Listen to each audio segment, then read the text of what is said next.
We are at the 6th Global Investor Summit in Madhya Pradesh, and we are here to see now how Madhya Pradesh is actually going to contribute to India's $5 trillion economy. Joining us on the show is Professor Chaturvedi to tell us more. Welcome to the show, Professor Chaturvedi. My first question coming to you is, firstly, what's the vision in terms of Madhya Pradesh, in terms of contribution to the $5 trillion economy that, Honorable Prime Minister Modi has his vision on? No, thank you. Thanks for this question. I think as in the Varanasi conclave, Prime Minister asked all the states to evolve their roadmap, and Madhya Pradesh has evolved the roadmap of $550 billion economy.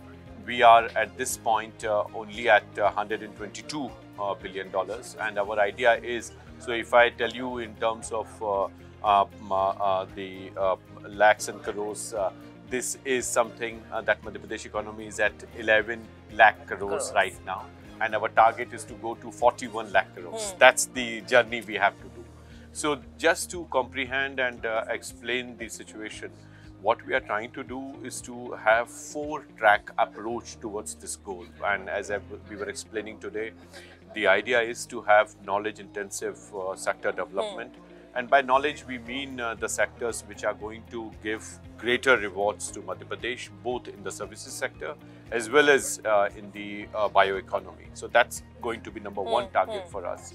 Madhya Pradesh, and particularly Indore, where we are meeting, has emerged as a hub for educational sector. It has emerged as a hub for financial services and also as capital for IT. So these sectors are all part of that larger rubric which is emerging in the first sector of the knowledge. The second comes in from value addition in agriculture.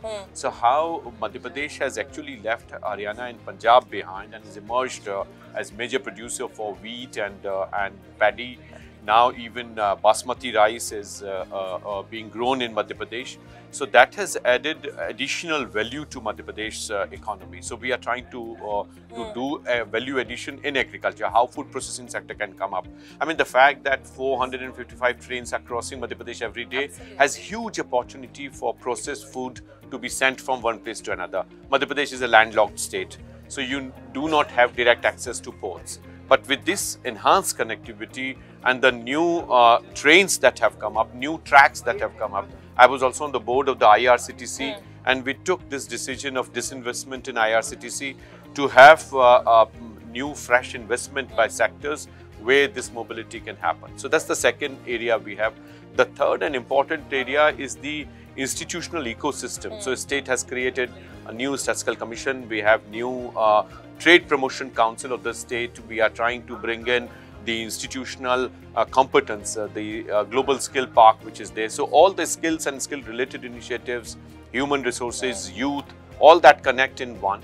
And fourth and last is in terms of the law and order, in terms of peace and tranquility, inclusion, bringing everyone together, social sector, as was mentioned, the NMR, MMR, malnutrition, the social sector challenges. So how do we address them and bring them all together?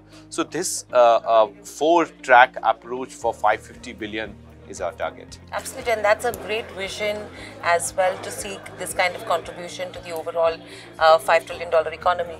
From the sectors that you mentioned as well, now the key question is going to be whether are we going to be contributors to the domestic economy, or it's going to be the exports that will start contributing, to get to achieve this target. So where do you see that traction coming from?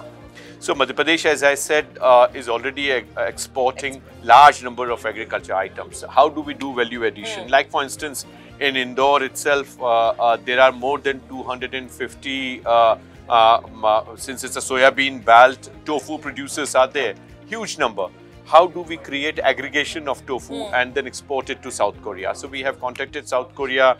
We are trying to get all the tofu producers together. So aggregation is required. What is missing is the imagination. As Prime Minister is saying, that you need imagination to think big. And that thinking big requires aggregation, thinking of scale. And as soon as you get the scale, the returns automatically come in. And that is what is missing right now. Right. So from an export market orientation, which are the countries that we are targeting right now, where we will be signing MOUs, doing business with to achieve this kind of a target? What is that focus area going to be for us? It would be depending on the nature of products. Like for agriculture, I gave example of South Korea, Japan, Vietnam. They all are huge destinations for our agriculture exports.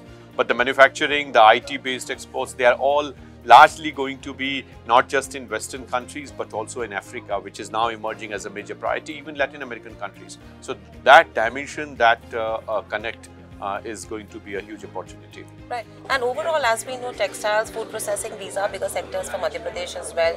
From the current industry perspective, pharmaceutical, again, manufacturing from an APIs as well as bulk drugs perspective is a big market. Now, overall, another aspect that's emerging for a lot of exporters is the China Plus One strategy, wherein a lot of movement is coming to India, right? So, where does Madhya Pradesh stand from that perspective in terms of competing as a state with China? Yes, we are competing as a country with China, but as a state to China, where do we stand? I think competition, probably, I don't know how far we can go for as a word to explain, but I think Madhya Pradesh, as I gave example, has given huge traction for value chains to come up. And these value chains are providing huge competitive edge, not only India as a nation, but also Madhya Pradesh as a state. So this, I think, is going to be a major run for money for China. This is going to create a huge traction within the state to excel and go forward. Absolutely, and that's the vision that everyone's hoping to achieve as well. Thank you so much. Thank you for joining us on this show, and good luck. Thank you. Thank you.